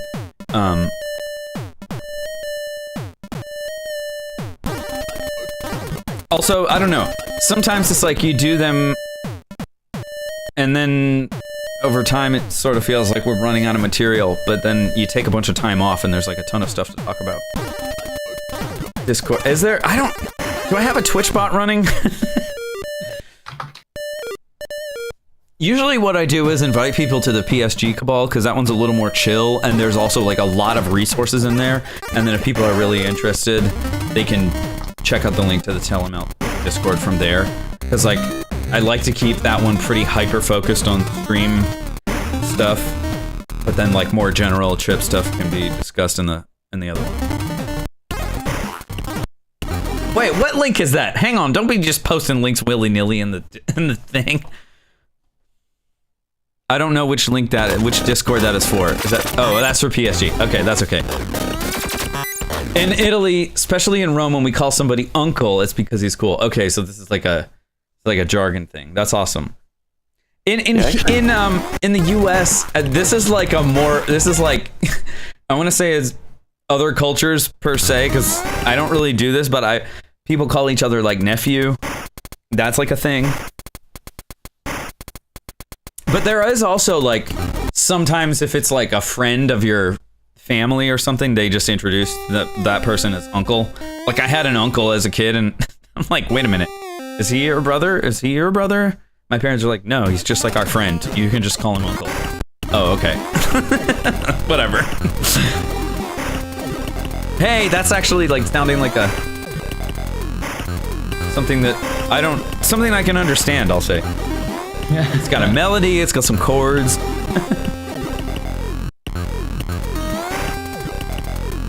Cuz. So I get it, it's like a familial term of endearment. Oh no. Where'd my browser go? Also, welcome to Disposable Planet. I was talking, I don't know if you heard about how I was so proud of the GlitchNez Disposable Planet logo. I should pull that one up too. Show that one off.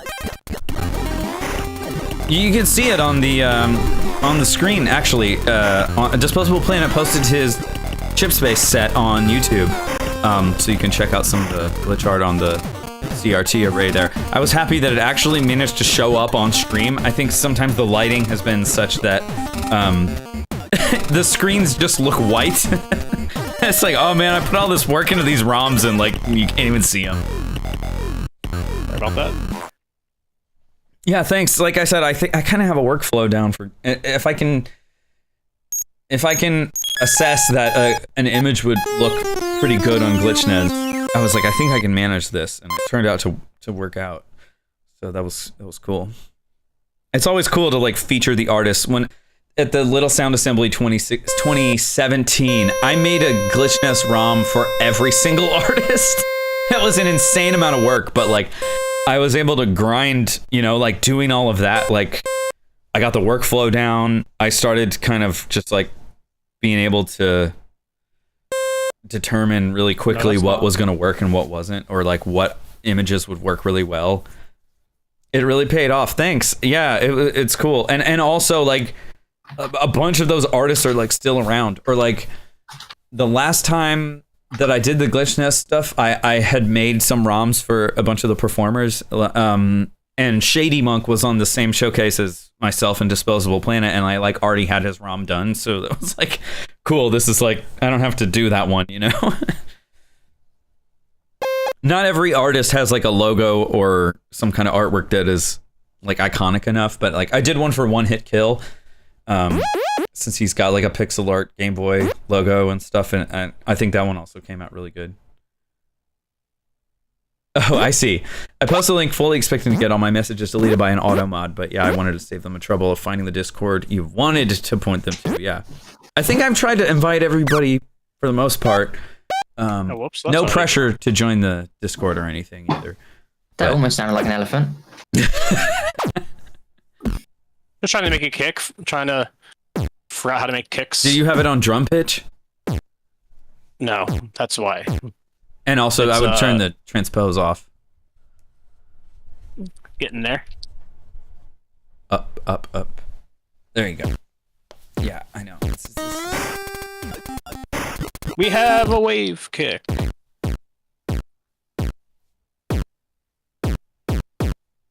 Oh, you snuck in there. Well, I noticed that you were in there. No worries. Whoa, what did I do? The real thing is really just that I need a place to coordinate the stream, and it got really tiresome to message people individually and drag them into like a group chat. And I was like, I'm just gonna make a Discord, and that way we can save like the. Oh, what the heck? We can archive all of the ROMs and save files, and then eventually we started passing these, taking dibs on them in between the streams, which resulted in like the most recent songs being actually pretty good, as we have time to refine them outside of the 10 minutes that we spend, per person per stream. I kind of messed up this instrument here, bud. Way to go, Paul. I think I fixed it. Oh, no. I mean, it's not like we've never done the LSDJ growl bass before. Almost like that's the better idea or something. Well, it turned out to be pretty good. It's still... No, you guys have actually been really consistent with the stream, and I don't have any gripes or anything. It's just like... Sometimes it does pay off to reach out to people individually and say, hey, I'm restarting the stream. It would be cool if you... Whatever. I don't know, what people have going on in their lives or whatever. Is anybody here maybe planning to come to Europe? That's an interesting question. I wish.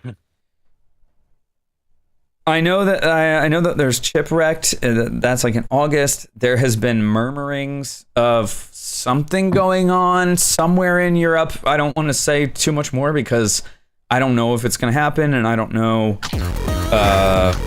when or anything like that. So I'm running a series of events in Berlin. Stranger Bits. That's cool. Oh, nice. That's rad.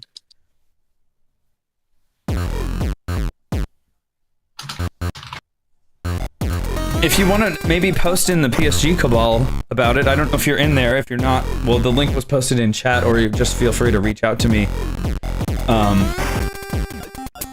Then people might be interested because there are some folks in Europe there. Disposable Planet. I'll be in Denmark in June playing Woodchip Fest. Oh, that's cool. Oh, in the Twitch chat, not in YouTube. Gotcha.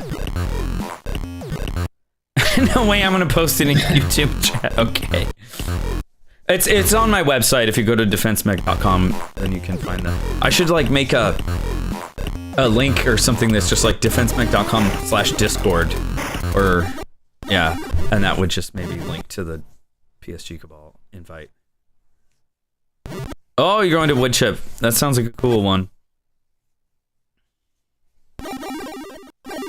I might have to sign off early here, guys. I'm feeling pretty tired, and I got a couple things to do as well. Have you recovered from Magfest yet? Because I haven't. I have, but I've had a lot of like mental energy since Magfest, and I've just been like overworking myself.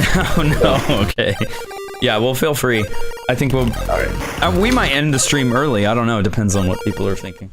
I'm having fun chatting, but I'm not having as much fun trying to make a song. Yeah, this is difficult. Save us, Paul. Well, I kind of messed up a bunch of the wave stuff by trying to make a kick, and now I'm going.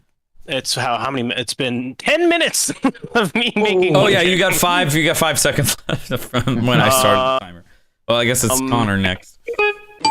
It makes just as much sense to me as when it started. So.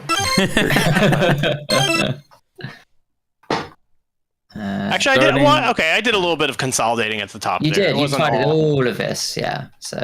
It was a very small amount of work.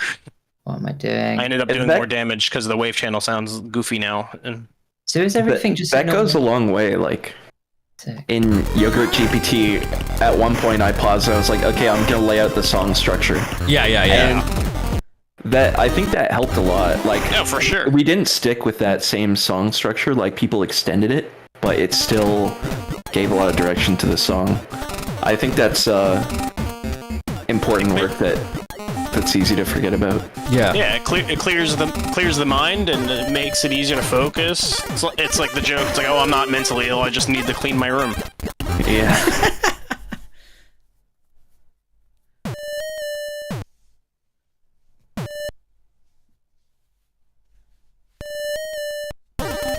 Anyways, guys. Yeah, have a good one. Thanks for joining, and I'll talk to you soon. Yeah, see you soon. Peace out, EXE. It was fun. Sorry for dipping out, everyone. All good. I don't want to end it early just because I feel like there's a nugget of there's something fresh going on here that we need to capitalize on. Okay. Connor Baxter needs to capitalize on. He needs to do it. He can do it. Not me. I'll try. I'm just trying to, like, it's 4 in my head. But the really cool ribbons that Jim Power's on there already is, like, melting my brain. Yeah. Loop something and grab your guitar. This is the thing. If I could just record guitar, I'd be okay. Wait a minute. Isn't there, like, Hypnogram was doing some really cool stuff with, like, guitar to MIDI, I think. Or okay. What was it? There was some crazy streams that were, like, speedrunning Super Metroid using guitar to joystick or something like that. Oh, I've seen similar stuff, but I would love a link to that if someone has that. That sounds awesome. Yeah. What was the Italy chat going on while I was trying to focus? Guitar to MIDI to controller. That's like a different type of LSDJ Telemelt live. You got to map A to A and B to B. Yeah. That's what you get. Quick, keep shooting.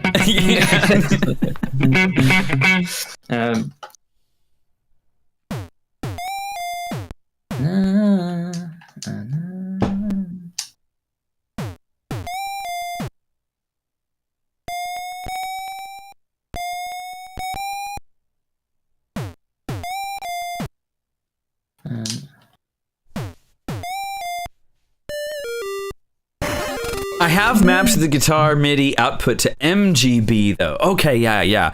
There's an old what was his name? PDF format, oh shoot.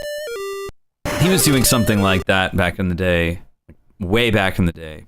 That's probably better guitar to MIDI stuff now. But what a cool. It's always that thing where, like, guitar's always been a bit neglected. We have loads of MIDI pickup stuff, but it's nowhere near as good as any of the keyboard stuff, even after the amount of years we have. There's a really cool software called, like, I think it's like Audio to MIDI or something, and that's apparently really good to use, like, with VSTs, but it's quite pricey. Welcome, Maury's Video Vault. I was just making a Ween cover on LSDJ, and then I see this. Yeah, this is our crazy little live stream where we pass a controller back and forth using an emulator called Telemelt that runs in the browser. I usually try to explain this at the beginning of the stream. Now we're probably getting towards the end of the stream, and yeah, it's telemelt.com. It was launched like sometime around maybe 2021 for people to play retro games remotely. So it's not really multiplayer, but it's cool to use for LSDJ as a way of collaborating. And we kind of built up this little network of folks. Guitar MIDI tracking is pretty rough. That old guitar to MIDI pickup was a dream buy for me for years. Yeah, and there's like I'm thinking of like Alan Holdsworth and like the Synthax. Oh, what a wizard! What a wizard! Pat Metheny as well had a really good one. Oh yeah, the Roland one. Yeah. It's like all inbuilt crazy thing. Lexi, what MIDI pickup did you have? I see Hypnogram. Got me nerding out now. Oh, I don't think they bought it, but it was a dream. Oh, gotcha. This is a cool section.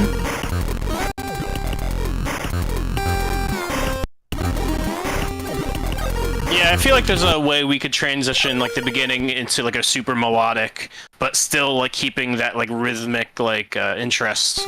Yeah. I think dropping the BPM down a little bit was essential to kind of being able to get into a groove. It's just that maybe none of us have like really gotten into the footwork thing. You know who somebody who would probably be really good at this is Vince Kaichan. Used LSDJ and a bunch of other trackers like back in the day. Like if one of the highest rated LSDJ songs on Battle of the Bits is called Ill Switch. Or Illjoy? Ill Switch? Shoot, I can't remember the name of it. It's something like that. Illjoy? I don't remember. But yeah, Vince Kaichan or VinceMG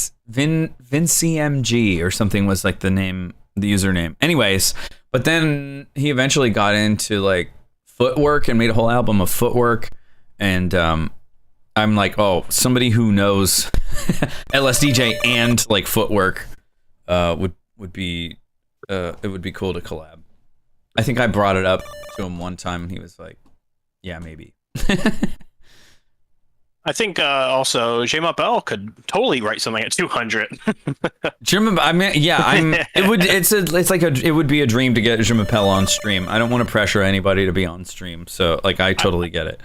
I don't think it's his bag, but he's like, I think he'd be interested in like dibbing on the track if that's becomes a thing for the save.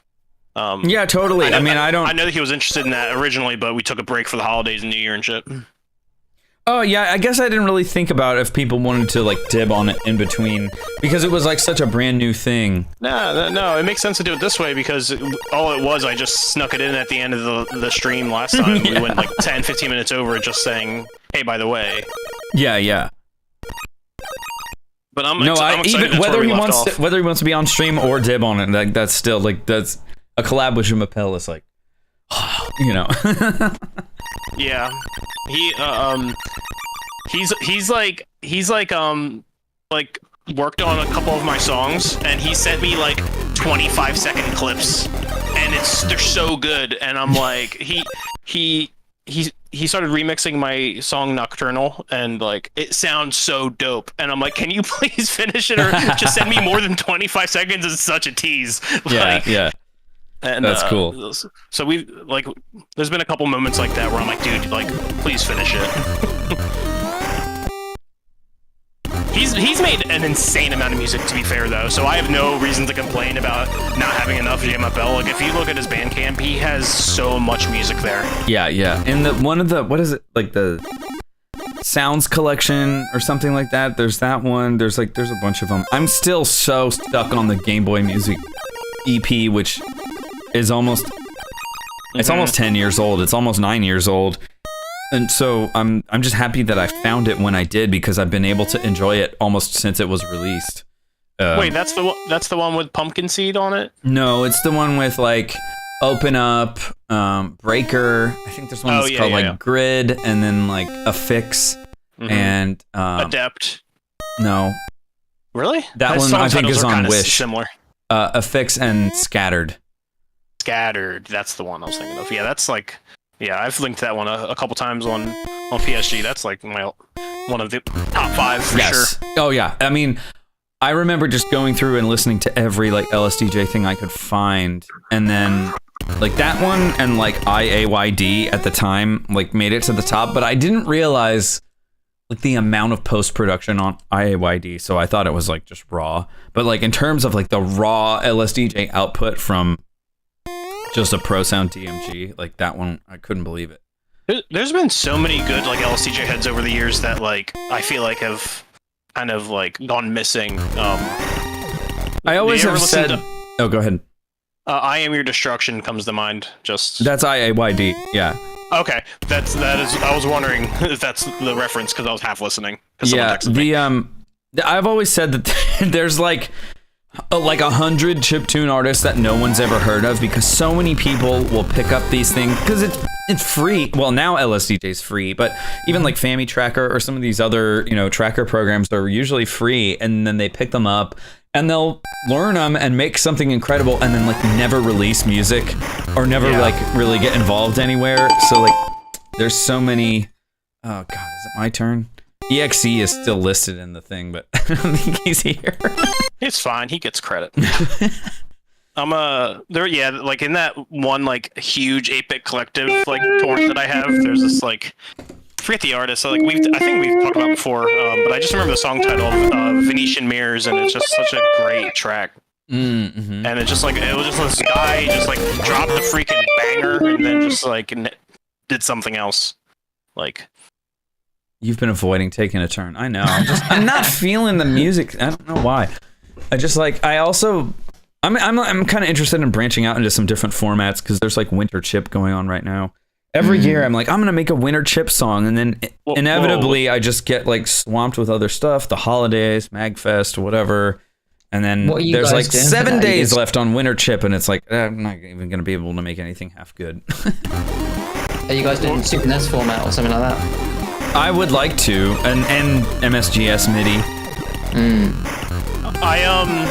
I didn't realize that we may not or took so long to get LCJ format for winter chip, and I just been so insanely busy that I couldn't learn unless I could put in OP1 or like M8. I don't have the time to learn a new medium, unfortunately. As much as I want to, like I love the idea of it, I just can't. Fair. Yeah, well, there's usually like a wild chip category. I think that's usually the one they add. That's kind of the catch-all category for winter chip. So you could totally do M8, or you could do OP1, assuming it has like some sort of a chippy element in it. Usually, they're not like super strict on it. Or I think wild chip originally was meant to be like any chiptune format you could submit, including all gear, or it could be like a NSF or whatever, VGM. If they allowed OP1, there's like a couple synth engines that are like kind of like based around like very chiptune-esque stylings. Specifically Dr. Wave, it's called, which is and then there's like a wavetable like synthesis or excuse me, FM synthesis is what I meant to say. So there's definitely validity, I think, to using like an OP1 to make a chiptune track. I think that's why it's so popular in the community. I've got LSDJ stuff from the past 11 years on my SoundCloud, but never really thought to search out the LSDJ community. Glad you showed me the Cabal Discord. Oh, I'll have to check out your SoundCloud. Current goal is to mix Eurorack stuff with LSDJ stuff. Have you heard of the NerdSeek? That's like the gateway into the LSDJ and Eurorack thing. Ooh. Dr. Wave. Johan worked on that. Yeah, that's right. He worked with Teenage Engineering. Oh, really? Mm-hmm. No wonder it's so great. Like it, because I remember one time like I recreated like one of my favorite like wave instruments within it, and I was hanging out with Boo Boo a lot at that time, and I was like, dude, does this sound familiar? And he's like, it sure does, and it was just like a great moment. So that tracks. That's cool. I love that. That's a fun little piece of info right there.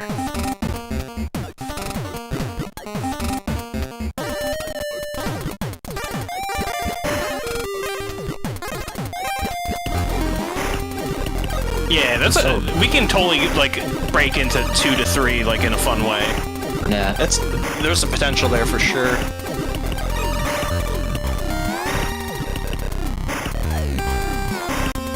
And I just started trying to harmonize those lines there a bit, add a bit more flavor. Yeah. I feel like for some reason, where are we? This was a very chat focused stream, and I feel like once Paul's back, we'll get back to basics. It's good to hang. It's been a while. It was like what, end of November, the last one? Yep. Like a week or two. Yeah, it was like, no, it was after Thanksgiving. I've seen the Nerd Sneak Tracker thing. I also have a Wave Boy Euro rack module that tries to emulate the Game Boy Wave channel. Nice. Where can I find the Discord? Oh, it was posted. Okay, easiest way is to go to my website, defensemech.com, and then click the Discord icon. That will give you an invite to the PSG Cabal. OP1 is powerful, but it's not really a chiptune workflow with the tape, but you can definitely get some chippy goodness out of that machine. Actually, easiest way is to open the description of the video. Thank you. I just copy the settings from the previous one, so I didn't remember that there's a Discord button there. So, a number of easy ways, hopefully. Yeah, I definitely got into using the sequencer on the OP1 a lot. So I would do my best to try to program OP1 music when I made my tracks. So, because that was kind of what's familiar to me. But totally. You know, it's just bad at sequencing in general. It's not good. I mean, it's not great at any specific thing. It's just great at having it all available in such a small, comfy little package.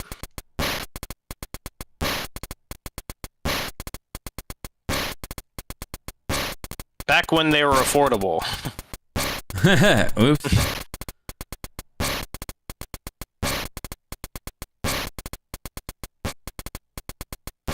I could sell my OP1 and get the new M8. Oh. Could probably be worth it.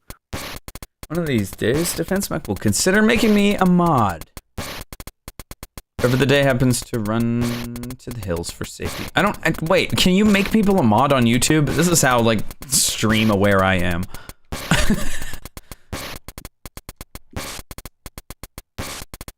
Yes, don't do it. Yes, don't do it. Okay, I won't.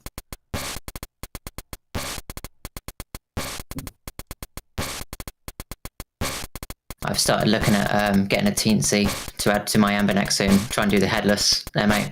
Yes. That would be legendary. Do it. It's going to happen real soon. I'm looking at things and go, oh, maybe if I sell this, I can just buy it.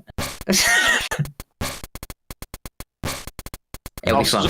I'll just sell you my M8. I barely use it. I'll give you a friend price. Ooh. Don't tempt me. Please don't. There's too many things to buy at the moment. One time I mailed a physical package to J-Mopel, and I literally, like, the person working at the post office looked at me and was like, is this a real address? I was like, I think so. Because it was, there was, like, no zip code. It was, like, I don't know, it was not at all, like, what we're familiar with here in the States. Nice. I think it was, like, I forget how long it was. It was a bit of time later. He's like, I received it. I was like, that's amazing. Like, I thought for sure that it would just end up on the other side of the world. Oh, go on. Get some screams in there. Get some little, Okay. Might be. I sense Defmech is finding he's in his little, like, comfort zone here with his samples. I think 1 or 2 of the crazy stuff, I think. Yeah, try whatever. Petition for Defmech to there make we go. Melodies.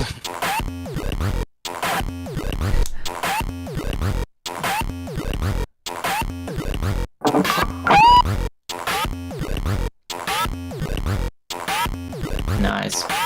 That's pretty good. Also, what if we like... Can you do some weird loops? Yeah. Wait. What's the attack? That's what I want. I forget how this works. It's like you can... Oh, wait. The length...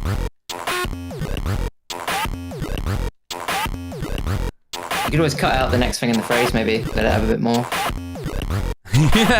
Yeah, because what's a kick? That would cut it off. Who needs a kick? Who needs a kick? You know.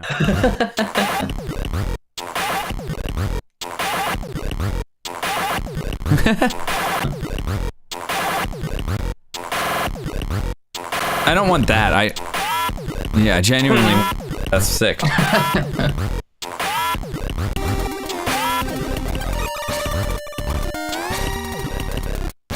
Oh yeah, why would we not?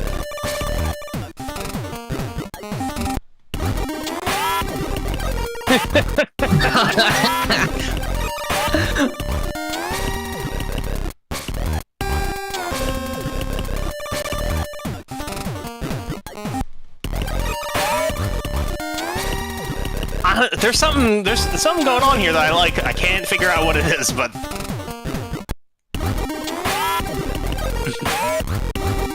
I mean, having the snares on the 8 really helps. It's almost like a half-time sort of. if only it sounded like a little deeper. Yeah, it's like the note's just a bit too high for the kids. Yeah. So, yeah. Guess what? Is there any way? Oh no, I don't know how to do that. Is it actually my turn? It's It's EXE's 5 turn. seconds away. Yeah. It's not yet. Get him back in. Can you fine tune it in the instrumental screen? Would that work? That's kind of what I did. Ah, okay. Here, try it out. Oh no! I'll just record no one. It's easier. You can pass it back whenever you want. I just Where was it? We've got a few more minutes left. I'll I'll set the timer for 5 minutes, and we can just go until this is done. Whoever wants to take over. Was it here? Or pass it back and forth. It was a bit like Squeal a reminded me semitone of the down. bonus track on Guilty Gear Missing Link. I don't know why I keep paying for controller switch. It's never on. Yeah, I'm sorry. I don't have the Twitch redemption stuff up on stream, and it's another variable when you can obviously hear that I can't even get the stream set up correctly to begin with. I'm happy that it works now, but it's like to remember that one. If it was like an automatic thing, like it seems like it should be if I had OBS actually set up properly. What does the speed sound like if you reduce it? That's 0.5. Well, oh, that would make it deeper. It'll put it down an octave.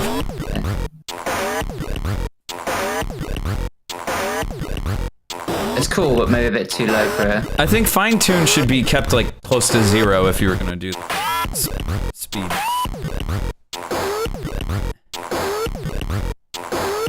It's closer.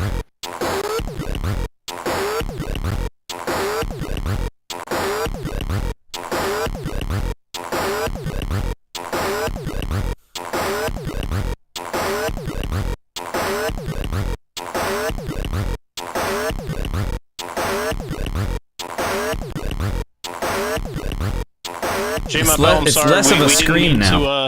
Yeah. I didn't mean to disrespect your track. Oh, it kind of sounds. I like that actually. You can sort of alternate it, maybe. I don't know. Maybe you can harmonize something from a pulse channel with it. Well, could you do? No, you can't. Yeah, I used to have a Twitch bot on here. I don't think it's supported anymore. These applications, people make them, and then the APIs change.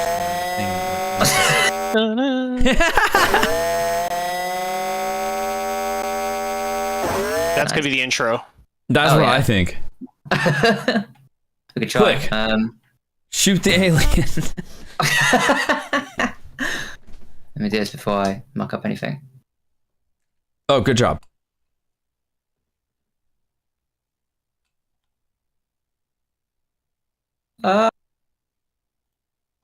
Yes. Yo, oh, cool. We got Hypnogram in the Telemelt Discord. Hey, whoa. Yo.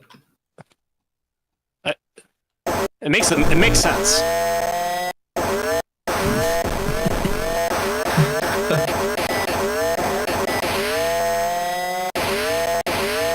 This reminds me of the intro of the Game Boy Music EP. I forget, it was called Grid, I think, but it samples the F-Zero 64. I didn't know what that sample was until Jimabel told me about it. That's awesome. And I mean, I think I have the LSD song file for it, but like it doesn't have the sample. But now that I know what it is, I think I can patch it back in and like actually recreate the song.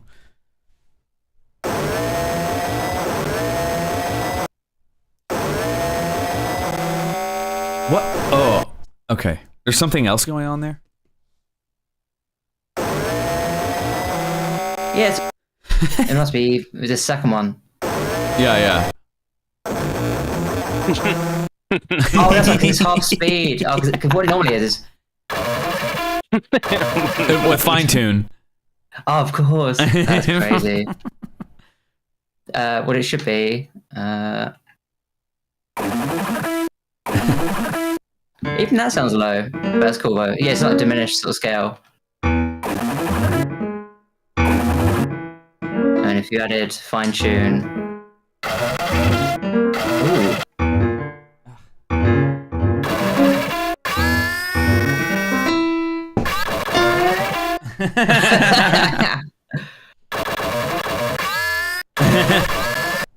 We'll start with that. We'll do the half speed. And we'll just leave it hanging. And then can we? The song feels like it's screaming out, "Send for help." Send for help. I mean, it's fine. Listen. If anybody remembers the beginning of Just the Crust, we are in probably the worst position. Oh, you guys, because you trolled me so hard on the tile set in the. I'm gonna take back the. Oh, I guess yeah. Where is it? Here. I haven't fixed it here, but I fixed the eye in tick. Nice. I'll patch it in the new ROM or whatever. I believe you. We'll take your word for it. Honest guy. Just two bench bars. Does